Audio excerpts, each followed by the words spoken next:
The convening of this ministerial conference comes at a critical time of extreme complexity and deep uncertainty, when the global economy is facing a host of challenges which appear to be increasing in severity. Nonetheless, the fact that MC12 is happening, having been thrice postponed, is in itself a success to be welcomed. Since the last ministerial conference, which was convened in Buenos Aires in 2017, WTO members have had to confront and grapple with the COVID-19 pandemic, a public health crisis of unprecedented severity, scale, and impact, which has disproportionately affected small developing countries like Jamaica.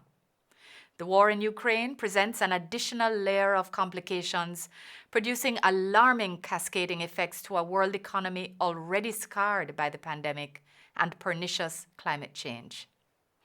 The conflict has had a direct adverse impact on food, fertilizers, transportation, energy, and financial markets, triggering fears of a global economic and financial recession even deeper than that which occurred in 2008 to 2010.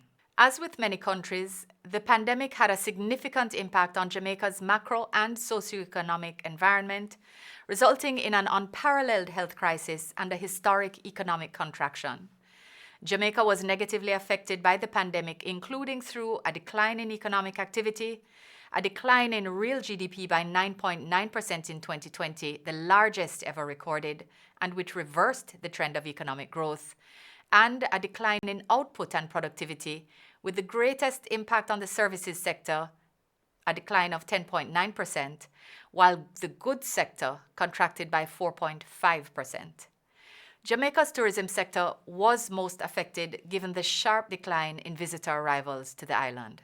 Although our economic recovery is one of the strongest in the region, the economy still has not attained pre-pandemic levels. The recovery process has, however, presented Jamaica with the opportunity to implement policies and programs to build a stronger and more diversified economic structure by addressing long-standing barriers in the business environment.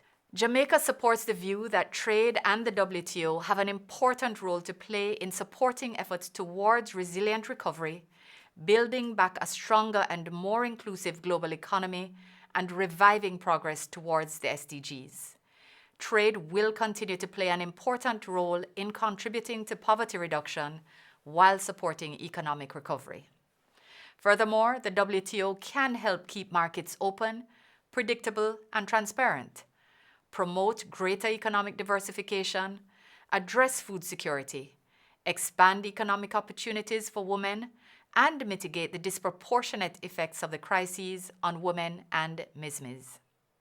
I now turn to some of the key substantive areas to be covered at the conference. On fisheries subsidies, Jamaica has been participating in these negotiations on the basis that they should be balanced, equitable, and respond to the concerns of WTO members, particularly the developing countries and LDCs. In that regard, Jamaica is interested in having a strong special and differential treatment component as part of the outcome of these negotiations in line with the mandate. This must also include an exemption from the disciplines on the overcapacity and overfishing pillars for those members whose share of global fish catch is below an appropriate de minimis threshold. In relation to agriculture, Jamaica recognizes that progress in these negotiations have been slow due to key divergences among the membership. Jamaica's priorities in these negotiations are for an outcome on domestic support and the special safeguard mechanism that addresses the distortionary impact of subsidization programs on developing countries' agricultural production and trade. Jamaica will continue its advocacy for an SSM within the G33 and OECPS groups. An outcome on the SSM should seek to ensure that such a mechanism applies to all agricultural products, is not too burdensome to use, and can sufficiently address instances of depression in the price of agricultural goods or a surge in imports. Jamaica also supports an outcome on public stockholding programs and a decision to exempt purchases by the World Food Programme from export restrictions. Jamaica supports an outcome on the WTO response to the COVID-19 pandemic, which sets a framework for how the organization can support members in their recovery efforts now and in the future. This should include focusing on key areas relevant to its competence and enhancing its cooperation and coordination with other international organizations.